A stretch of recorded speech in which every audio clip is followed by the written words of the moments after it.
Hey everyone, how's it going? Thanks so much for tuning in.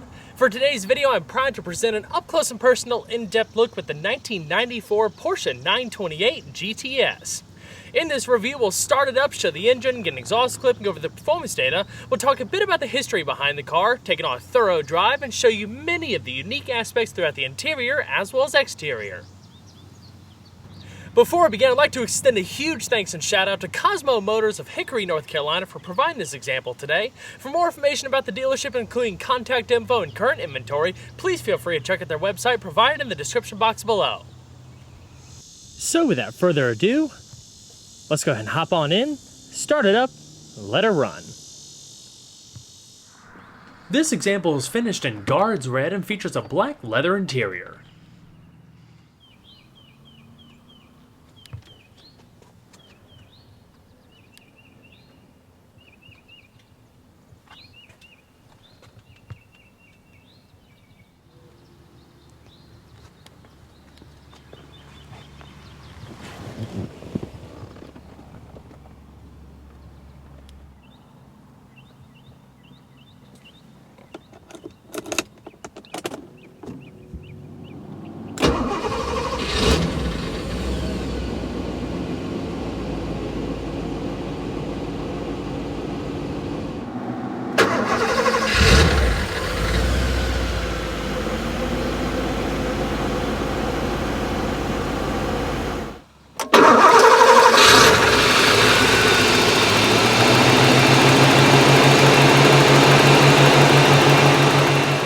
The 928 GTS features rack and pinion steering with hydraulic power assistance.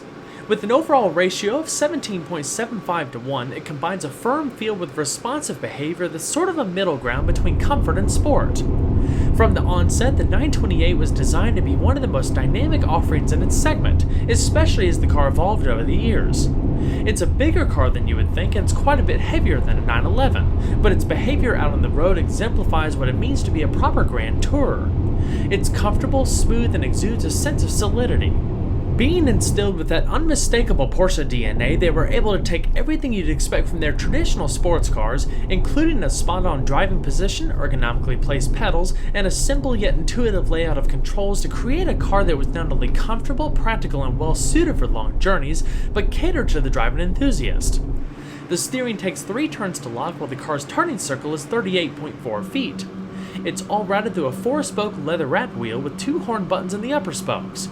For greater comfort and convenience, the entire steering column adjusts as one unit as to always keep a clear view to the instrument cluster. Like all late-model 928s, the GTS was offered with a choice between 2 transmissions, a 5-speed manual with a final drive of 2.73 to 1, or a 4-speed electronically controlled automatic with a final drive of 2.54 to 1.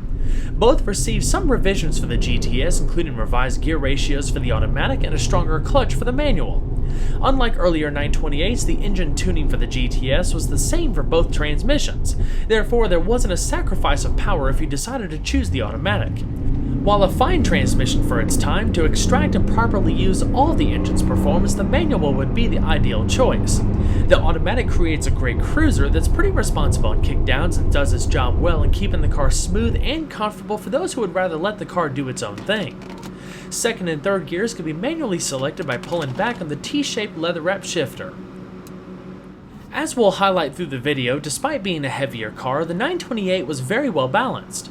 With having a front-mounted V8 engine, a rear-mounted transaxle was used to take weight off the front. An aluminum torque tube provides a solid connection between the engine and rear differential. The fuel tank and battery are also located at the rear for better balance.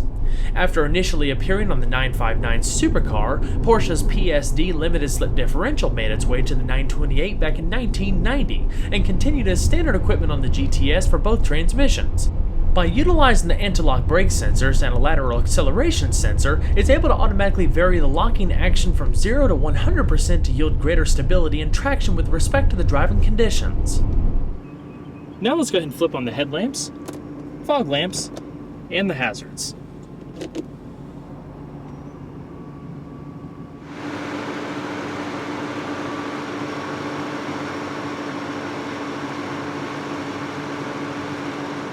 Your power window switches are located in the center console adjacent to the sunroof and rear wiper controls. Both the windows are automatic down. Now let's go ahead and check out the exterior, shall we?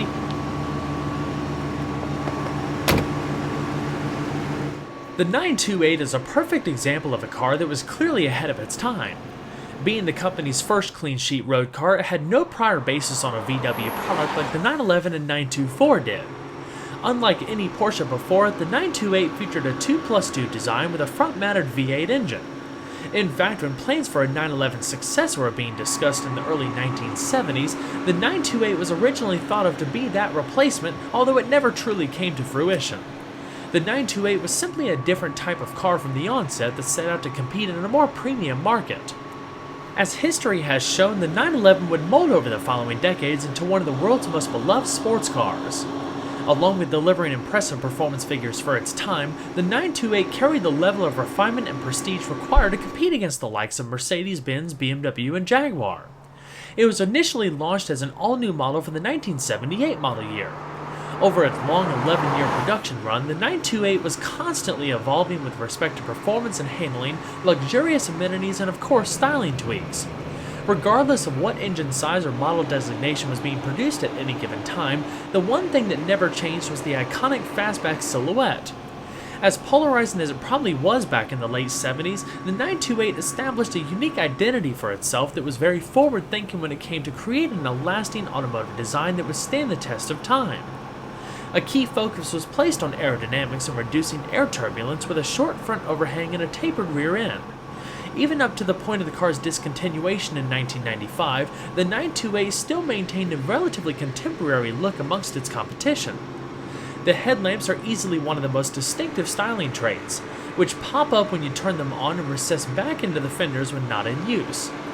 Like I mentioned, even though the 928 as a whole wasn't lightweight, it was designed with a number of lightweight properties to help keep weight down where it matters the most. This, combined with an array of powerful engines, led to a car that was not only faster than many of its rivals, but one of the fastest you could buy at the time, period. The 928 is primarily constructed from steel, but aluminum made its way to the door skins, front fenders, and bonnet to reduce the proportion of weight hanging over the front of the car. Aluminum is also used generously in the suspension and crash members behind the bumpers. Leading up to the launch of the GTS in 1993, there were a seemingly endless influx of updates. There's simply too many to list for video's sake, including differences between US and international counterparts, so for our purposes today I'll highlight a handful of the most important revisions for the US market. The first came in 1983 with the introduction of the 928S. Among some visual enhancements, including new front and rear spoilers to enhance stability and improve airflow, the original 4.5-liter V8 was replaced by a more powerful 4.7-liter V8. In 1985, displacement was increased to 5 liters, while dual overhead cams and 4 valves per cylinder were added for the first time.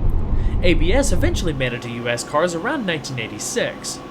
Cosmetically, the biggest changes came in 1987, where the 928 benefited from its first comprehensive facelift that not only modernized it a bit, but lowered the drag coefficient from 0.38 to 0.34. In comparison, the original 928, despite its smooth shape, had a drag coefficient of 0.41. For starters, a smoother nose cap extended the car's length by 2.3 inches and featured a fully integrated chin spoiler. Along with flush-mounted fog and driving lamps, a new cooling system added active grille shutters that opened and closed as needed, balancing cooling requirements with reducing drag at higher speeds. Other changes included a detached spoiler, flush tail lamps, deeper rocker panels, a new belly pan beneath the engine, a bonded-in windshield, and wiper blades that sat a bit lower than before. Unfortunately, by the early 1990s, the writing was on the wall for the aging 928 with dwindling sales and the influx of newer, more modern competitors. The GTS would be the last major revision. Styling-wise, the only noticeable difference are the Carrera Cup wheels, aero side mirrors inspired by the 959, a reflector strip in between the tail lamps, a reshaped rear spoiler, and 2-inch wider rear fenders to accommodate a 2.7-inch wider rear track. Aside from increase in engine displacement one more time, the GTS also received wider tires and upgraded brakes. No 928 ever came cheap. In fact, the original MSRP of the GTS was just north of $80,000 in 1993, which is approximately $130,000 in today's money. It was not only the most powerful and well-rounded 928 ever offered, but it was also the most refined. Interior sound deadening was increased and the shock absorbers were made softer for a smoother ride. Porsche really pulled out all of the stops in making the 928 GTS the perfect send-off. The new 5-spoke asymmetric aluminum alloy wheels fitted to the GTS measure 17 by 7.5 inches in front and 17 by 9 inches in the rear.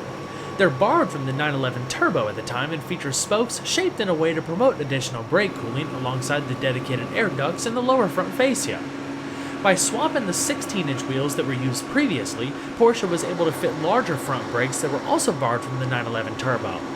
On top of that, wider Z-rated tires were fitted all the way around to cope with the car's greater performance capabilities, including two 25/45 tires up front and two 55/40 tires in the rear. Together, this allows the 928 to hold a little over 0.9 g of lateral acceleration. Bringing the car to a stop from 60 miles an hour took about 137 feet thanks to four-wheel internally ventilated disc brakes with analog brakes and dual-circuit power assistance. They're highly resistant to fade even after repeated hard stops, delivering consistent and strong deceleration for its time. The front discs span 12.68 inches in diameter, while the rear discs come at 11.77 inches. Each are clamped down by 4-piston fixed aluminum calipers. Supporting the car through the corners is a fully independent suspension that incorporates a significant amount of aluminum for a reduced unsprung weight. The front features double wishbones, coilover shocks, and a hollow anti-roll bar. The rear uses what Porsche describes as the Weissach axle, consisting of upper transverse links, lower trailing arms, coilover shocks, and an anti-roll bar. The benefits of the Weissach design was additional tow control that basically gave the 928 passive rear steering. In other words, the rear wheels would tow in to counteract lift-off oversteer and enhance control through the corners, especially on track days. In the real world, the 928 is pretty docile. Its performance was certainly a force to be reckoned with, but it had a split personality, a luxury side if you will. The only downside perhaps was road noise and ride quality in earlier models. Like I said, Porsche actually softened the spring rates with the GTS to improve ride quality. Despite being on a much different mission than a 911, it handles superbly, never feeling too unsettled over broken pavement by maintaining a well-composed behavior. Overall length is 178.1 inches, while width is 74.4 inches and height is 50.5 inches. It rides on a 98.4 inch wheelbase and has a curb weight for the automatic of around 3,638 pounds. The GTS features the most powerful V8 ever offered in a 928. By increasing displacement from 5 liters to 5.4 liters, horsepower and torque rose by 6% and 12% respectively. Along with that, the new engine benefited from an updated crankshaft with 8 main bearings instead of 6, ladder connecting rods, and new forged pistons. Aluminum is used for the block and heads, while the valve train consists of dual overhead cams, 4 valves per cylinder, hydraulic lifters, and Bosch LH Jetronic fuel injection. The compression ratio is rated at 10.4 to 1, accompanied by a red line of around 6,400 RPM. It develops 345 horsepower at 5,700 RPM and 369 pound-feet of torque at 4,250 RPM. When equipped with the manual transmission, this allows the 928 to accelerate to 60 miles per hour in just 5.5 seconds and pass through the quarter mile in 13.7 seconds. The automatic was a touch slower at 5.6 and 14.1 seconds respectively. Top speed is claimed to be 171 miles per hour. These numbers I think are still rather impressive to this day. While much of the power is delivered higher in the RPM range, acceleration comes on strong and authoritative, accompanied by a deep bellow from the exhaust. If fuel economy was more of a priority though, the automatic transmission was your best bet, rated between 15 miles per gallon in the city and 19 miles per gallon on the highway. The manual, on the other hand, was rated at 12 miles per gallon in the city and 19 miles per gallon on the highway. Premium fuel is required and is held within a 22.7 gallon tank.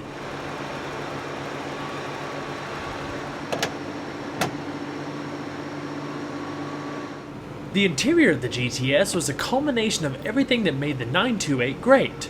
It's extremely comfortable, quiet, and offered just about every luxury and convenience amenity you can think of in the early 90s. As with the rest of the vehicle, there were many updates over the years to maintain a relatively contemporary feel. Despite sharing the same basic layout as the 1978 model, the environment never felt especially old. There's some dated switchgear here and there, those kinds of things are to be expected, but with improvements in build quality, sound insulation, and available features, the GTS has without a doubt the nicest interior out of any 928. The majority of touch points are finished in soft touch plastics, while leather can be found across the upper door panels and headliner. The floor is lined in deep pile carpeting, which also extends to the lower door panels and portions of the lower dashboard. The seats are also wrapped in leather, but it's actually a softer type that sits as good as it looks. The rid portions across the middle are accented by perforations. This example has the full array of power seating adjustments, including 4-way height and 4-way lumbar. With a good balance of lateral and overall body support, they're perfect for long trips. For colder climates, heated seats were also available. Other standard features on the GTS include power windows, locks and mirrors, automatic climate control, cruise control, a powered sunroof, and 3-person memory settings for the driver. Generally speaking, the ergonomics were always pretty good for the 928. With its flowing center console, everything is easy to see and use with large and clearly labeled controls. As far as storage space, the 928 was quite practical. Along with the generous amount of cargo space out back, there's a couple of trick pockets across each door panel and a locking glove box underneath the passenger side of the dash. We'll talk about backseat space and amenities in just a bit, but one thing I was really surprised about was how much overall interior space the 928 had, especially in the front seats where people over 6 feet should have no problem sitting. Leg space is especially generous, there's a lot of wiggle room both down below and up top, which makes it even more comfortable as a traveling car. Along with the structure that was designed to be strong from the get-go, a driver and passenger side airbag was added for the 1990 model year. So now let's go and see how she sounds, both sitting still and on the road.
So now let's go ahead and check out some of the interior features a bit more in depth. The 928 came standard with an impressive audio system for its time, an array of 10 speakers dispersed throughout the interior that delivered 160 watts of power through a 6-channel amplifier. While this car does have its original radio still with it, it was swapped out at some point for a modern head unit. Right beneath the little analog clock and the controls for the rear air conditioning system, there's an ashtray and a lighter. Flip up the center console and there's a small storage tray, basically enough space to stow a map. The automatic climate control can be found in the upper center stack. To either side of the instrument cluster are all of your lighting controls, including your hazards, but you also have your rear window defroster to the right. To the bottom left of the steering wheel is the controls for the driver information system with 10 different menus. You have instantaneous fuel data, outside temperature, and so much more. Up top you have padded visors with vanity mirrors and a manually dimming rearview mirror, not to mention interior illumination and the sunroof. Climbing into the back seat is as simple as raising up a little lever and tipping the backrest forward. To slide the whole seat forward to get a little bit of extra room, you gotta use the power seat adjustments. I will say, just like the front, the back seats are extremely comfortable. There's a lot of padding built in. The biggest problem though is overall space, especially with the massive drivetrain hump coming across the middle. The seats are definitely nice to have, but no one other than a small child is probably going to be able to sit back there. You also have these pretty cool flip-down sun visors to protect your head on a hot sunny day. I've always thought one of the most beautiful things about this car was its sloping rear hatch. Of course, you can open it using the key, but there's also a vacuum-operated power release feature by pulling up on the small dial adjacent to the driver's seat. In the standard configuration you see here, there's a relatively modest 6.3 cubic feet of cargo space, which may seem small at first, but it's plenty of space for day-to-day tasks like grocery store runs. Similar to the 911, the rear seats also fold down if you need to stow longer items. With everything folded flat, space jumps significantly to 20.5 cubic feet. In the floorboard, there's a storage net, while a temporary spare tire resides underneath it. A multi-disc CD changer can be found on the right side.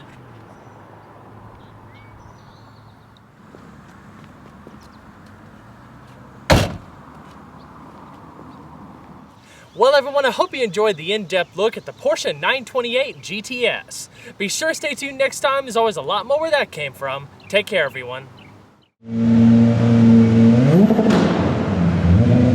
Surfaces. It also lowers ride height by 10 millimeters or about 0.4.